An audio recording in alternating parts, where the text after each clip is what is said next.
बुलंदशहर के सिकंदराबाद स्थित सरस्वती बालिका विद्या मंदिर विद्या भारती संस्थान में वार्षिक परीक्षा परिणाम और पुरस्कार वितरण समारोह का भव्य आयोजन किया गया।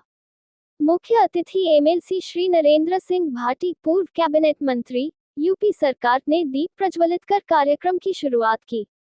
विद्यालय के छात्र अभिनव विश्वास शर्मा ने 98% अंक प्राप्त कर स्कूल में प्रथम स्थान हासिल किया। इस अवसर पर लक्ष्य यादव द्वितीय और भूमिका शर्मा तृतीय सहित विभिन्न प्रतियोगिताओं के विजेताओं को सम्मानित किया गया। कार्यक्रम में मेधावी छात्रों के साथ साथ उत्कृष्ट कार्य करने वाले आचार्यों और पत्रकार बंधुओं का भी सम्मान किया गया। पूरी रिपोर्ट देखने के लिए वीडियो को अंत तक देखें। पूरे जोश के साथ देखें हमारी जूनियर क्लासेस यहाँ ठीक होती है। एक बार विशेष ताल गुरु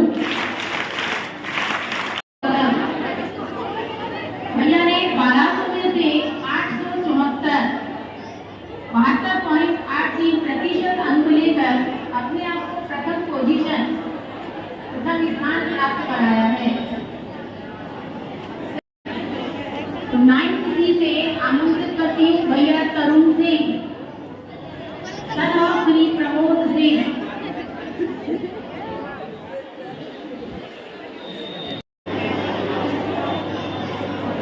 एक बार जोरदार सैनिक आचार्य जी, जो बालिका विद्या मंदिर के वरिष्ठ आचार्य हैं, वो यहाँ पर जो जूडो क्लासेस होती है उसके संयोजक हैं। इन्हीं की देखरेख में ये क्लासेस चलती है। दर्शन करके फर्स्ट सेकेंड थर्ड पोजीशन हासिल की, सेकेंड थर्ड प्राइज निकाली है। तो डॉक्टर श्री रवि देश प्रतियोगिता भी जूनियर प्रतियोगिता में जूनियर वर्ग से भूमिका शर्मा, डॉक्टर श्री मोनू पंडित एक देश में गए। एक बार चलिए अब आ रही है छात्र छात्रा संसद के पदाधिकारी। आपको लगता है ऐसे ही हो जाता है, बहुत मेहनत करनी पड़ती है यहाँ बोलने के लिए। वहां बैठकर आप बोल सकते हैं, लेकिन यहाँ करके देखिएगा तो पता चलेगा। एक भी जयंती वंशिका राघव ने ऐसी नहीं छोड़ी कोई प्रोग्राम। 26 जनवरी, 15 अगस्त, इवन एकेडमिक भी उसका बहुत अच्छा है। और साथ ही साथ बहन ने की जो अन्य गतिविधियां हैं उनमें भी बहुत अच्छा परफॉर्मेंस है, बहुत अच्छा। और साथ ही बहन प्रधानमंत्री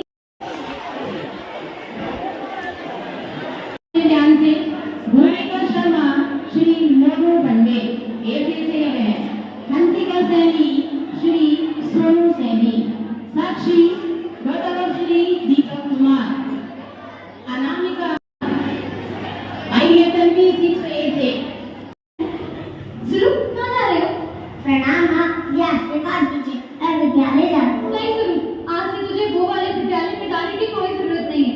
अरे माँ, आपको तो नौकरी से निकाल दिया, हम सड़क पे आ रहे हैं। चुप कर मनोज, कभी तो कोई अच्छी बात कर लिया कर। बेटा, हम तेरा नाम इस स्कूल से कटवाकर इंटरनेशनल स्कूल में लिखवा रहे हैं। इंटरनेशनल स्कूल में लिखवा रहे हैं, कितना फीस कितनी है? सोसाइटी के टॉप्स पता है कितने हैं? सबके बच्चे इंटरनेशनल स्कूल में पढ़ते हैं। माँ, मैं स्कूल में भी तो अच्छा ही पढ़ रहा हूँ। क्या तू बेटा जिंदगी भर नमस्ते पिताजी बोलेगा? बेटा, मैं एक बार तेरे मुंह से व्हाट्सएप बैग सुनना चाहती हूँ, वो भी अंग्रेजी एक्सेंट में, एटीट्यूड से। चल बेटा, इंटरनेशनल स्कूल में इंतजार कर रहा होगा।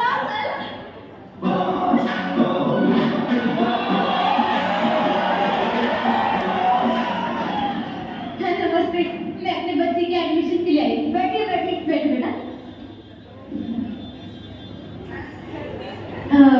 सर, ये किस लिए? देखिए, जब तक आप फीस नहीं पे करती तब तक आपका बच्चा स्कूल में कुछ नहीं कर सकता। अच्छा मैडम, तब तक आप अपना क्रेडिट कार्ड निकालिए, मैं अपने स्कूल का मेन्यू कार्ड निकालता हूँ। Menu card? स्कूल है या होटल? एक्सक्यूज मी, होटल से ज्यादा फैसिलिटीज है हमारे स्कूल में। ये देखिए, हॉर्स राइडिंग है, स्विमिंग पूल है, सारी लड़की रूम है, ये है वो है, राइट? वो तो कोचिंग क्लास में पढ़ लेगा ना। चलो कुछ फॉर्मेलिटीज पूरी कर लेते हैं। वैसे आपके बच्चे का नाम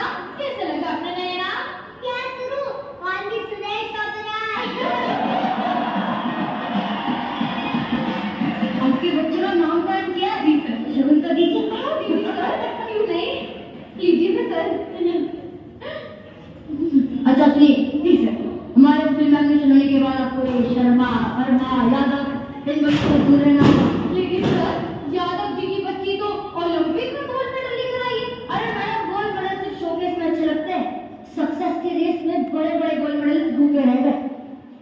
चलो कुछ काम की बात करते हैं जी। आपको आपके प्रॉपर्टी पेपर्स, 3 साल का बैंक स्टेटमेंट और आपके फिक्स डिपॉजिट सबकी डिटेल्स सबमिट करनी होगी। लेकिन सर इन सब चीजों का आपसे क्या लेना देना? अरे मैडम ये सब देख के हम डिसाइड करेंगे कि हमें कितना लेना देना है। आपको आपके फैमिली के मेडिकल रिपोर्ट भी सबमिट करनी होगी। अच्छा, ताकि अगर हमारा बच्चा बीमार पड़े तो आप उसका फौरन ट्रीटमेंट करवा सके। अरे नहीं नहीं, वो तो इसलिए क्योंकि अगर आप टाइम पे फीस ना चुका पाए तो हम उनकी किडनी और खून बेच के तुम्हारी फीस वसूल कर सके। अच्छा सर, मेरे बच्चे को थोड़े संस्कार भी दीजिए। हाँ जरूर, वादा है आपसे ये स्कूल छोड़ने के बाद आपका बच्चा टेस्ट बदल देगा। मेरा मतलब है इंडिया में तो रहेगा नहीं, पर यूके यूएस जाके रहेगा। क्यों बेटा? Yes sir. सर आपने तो मेरी आंखें ही खोल दी। अरे मैडम आपकी आंखें तो कब से खुली हुई है, अब बटुआ भी खोल दीजिए। हाँ हाँ सर। मैम आपकी रिस्पॉन्स। हाँ हाँ सर, क्यों नहीं? ठीक है। Ma'am bangles. हाँ हाँ हाँ, बहुत खुश रहेगी। देख रहे हैं आप लोग कैसे शिक्षा का भंडार लगा हुआ है, ऐसा बात टीचर बेचन है। मम्मी पापा ना फिर 30 दिन की खत्म पढ़ाई को पढ़ाई रहते, अपना स्टेटस सिंपल ना बनाए। आप इस समय बैठे हो, वहां पर एक संधिकार है और संधिकार किस बात का है कि किसी ने टॉप किया होगा, किसी ने शीर्ष स्थान प्राप्त किया होगा और कोई पास करने के लिए मशक्कत कर रहा होगा।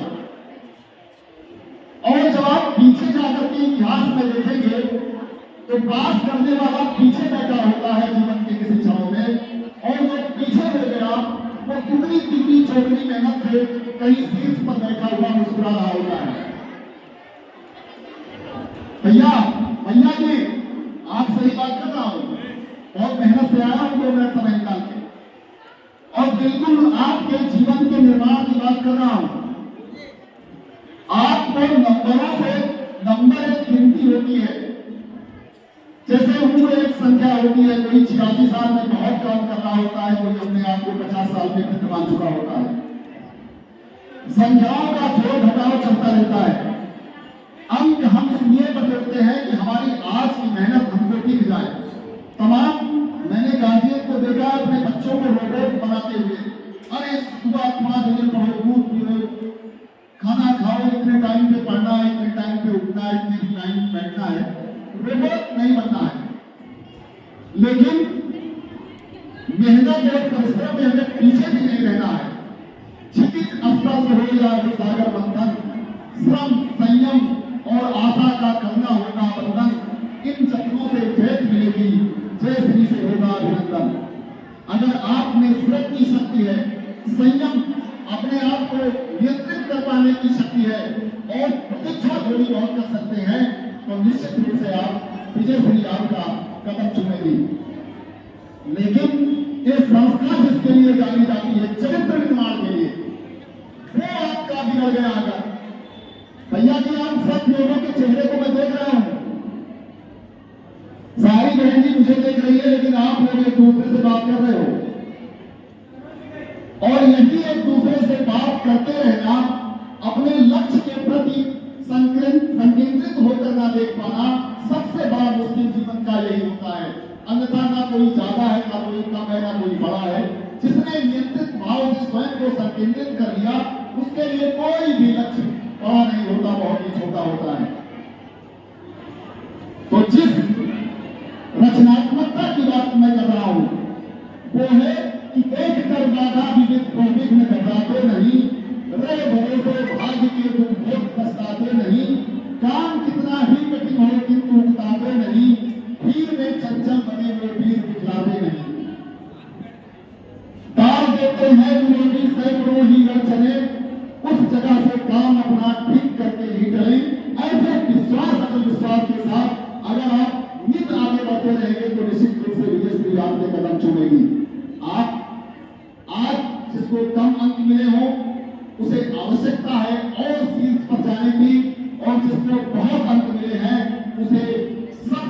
चैतन्य और सजग रहने की आवश्यकता है।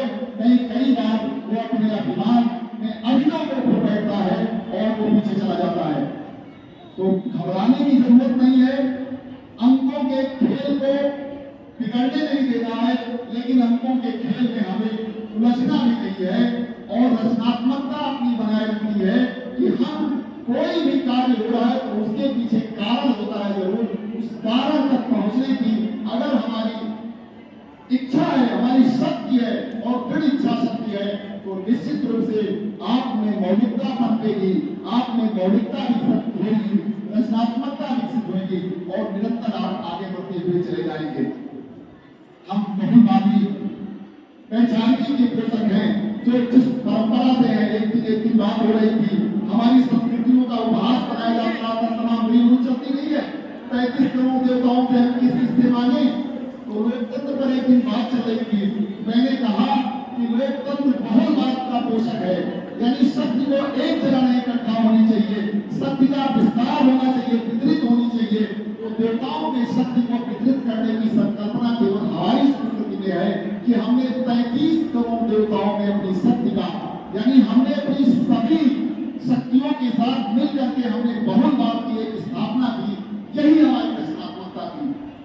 ऐसे किसी भी कर्म के पीछे के कारण को आप अगर समझ पाते हैं, जैसे एक सूत्र होता है, उस सूत्र का आप डेरिवेशन करते हैं, निगमन करते हैं। क्यों करते हैं? क्योंकि सूत्र को पता चल गया कि ये सूत्र एक छोटा सा है, b बराबर u plus rt, b square बराबर u स्क्वायर बराबर 2as, या जो भी जितने भी फार्मूला है, ये निकले कहां से? आचार्य जी आपको निगमन कराते होंगे, डेरिवेशन ऑफ द फार्मूला। तो जब आप उस कारण तक पहुंच जाएंगे, निश्चित रूप से आप अपने लक्ष्य तक पहुंचने की तरफ बढ़ रहे हैं। तो बहुत सारी बातें आपसे करता रहूंगा समय समय पर। आपको उत्साहित रहना है, रचनात्मक रहना है, प्रसन्न रहना है। कम है तो उसी की झोली भरेगी, और अगर कम अंक पाए तो ज्यादा अंक पाने के लिए पूरा आकाश खुला है आपके लिए। अगली बार आप तमाम लोगों से ऊपर आप देख सकते हैं, लेकिन जिसका सब कुछ बच चुका है उसे बहुत अपने आप को स्थिर और स्थायित्व प्रदान करने के लिए बहुत मेहनत करनी पड़ेगी, बहुत धैर्य रखना पड़ेगा। उससे ज्यादा वो कितना मेहनत करेगी और आगे बढ़े, इसे भी सोचना पड़ेगा। तो इन सब के बीच में आपको बहुत बहुत शुभकामनाएं। आप अपने माता पिता का नाम रोशन करें, इस शहर का नाम रोशन करें, इस संस्था का नाम रोशन करें। इसी में हमारे आचार्यों का और प्रबंध समिति का भी नाम रोशन होता रहेगा। बहुत बहुत धन्यवाद। और सबसे पहले मैं उन विद्यार्थियों को बधाई देना चाहता हूँ जिन्होंने उत्कृष्ट प्रदर्शन किया है। आपकी मेहनत, समर्पण और आत्मविश्वास ने निश्चित कर दिया है। यदि लक्ष्य स्पष्ट हो और प्रयास निरंतर हो तो सफलता अवश्य मिलती है। इसके लिए मैं दो लाइन कहना चाहता हूँ। मेहनत इतनी खामोशी से करोगे सफलता शोर मचा ले, और नाम इतना ऊंचा करोगे दुनिया सलाम करेगी। साथ ही मैं उन विद्यार्थियों से भी ये कहना चाहूँगा जिनका परिणाम अपेक्षा के अनुरूप नहीं आया है, निराश होने की कोई आवश्यकता नहीं है। नंबर कम आना असफलता नहीं है, बल्कि यह एक संकेत है कि हमें और बेहतर करने की जरूरत है। जिंदगी सिर्फ अंकों से नहीं चलती, बल्कि हिम्मत, मेहनत और आत्मविश्वास से आगे बढ़ती है। याद रखिए, असली जीत वही है जो संघर्ष से बाहर मिलती है। जो तूफानों से टकराए वही नाव पार होती है, जो मेहनत से न घबराए खुशी की जीत हास होती है। आज भले ही नंबर कम आए हों तो आए, लेकिन कल तुम्हारी पहचान सबसे खास होती है। इसके अलावा मैं हमारे समर्पित शिक्षकों का भी विशेष धन्यवाद करता हूँ, जिन्होंने विद्यार्थियों को न केवल शिक्षा दी बल्कि उनके व्यक्तित्व का भी विकास किया। आप सभी के प्रयासों के बिना यह सफलता संभव नहीं थी। मैं आचार्यों को यह भी दो लाइन कहना चाहता हूँ। गुरु वही है जो अंधेरे में भी राह दिखाते, ज्ञान की रोशनी से जीवन सजाते। ऐसे गुरुओं को मेरा सशक्त नमन, जो हर छात्र को ऊंचाइयों तक पहुंचाते। इसके अलावा मैं जो बच्चों के अभिभावक आए हुए हैं उनके लिए भी दो लाइन कहना चाहता हूँ। प्रिय अभिभावकों, आपका सहयोग और विश्वास हमारे विद्यालय की सबसे बड़ी ताकत है। आपने अपने बच्चों को सही मार्गदर्शन दिया, इसके लिए हम आपके आभारी हैं। अंत में मैं सभी विद्यार्थियों को कहना चाहूँगा कि जीवन में हमेशा आगे बढ़ते रहें, अपने लक्ष्य निर्धारित करें और उन्हें प्राप्त करने के लिए पूरे मन से प्रयास करें। बड़ा सोचो, मेहनत करो और अपने सपनों को सच करने का हौसला रखो। सफलता आपके कदम चूमेगी। कुरान इतनी ऊंची हो कि आसमान भी झुक जाए, मंजिल ऐसी पाओ कि हर कोई रुक जाए। नाम करो अपने माँ बाप और स्कूल का कि हर कोई तुम पर गर्व से झुक जाए। इन्हीं शब्दों के साथ मैं अपनी वाणी को विराम देता हूँ। धन्यवाद। और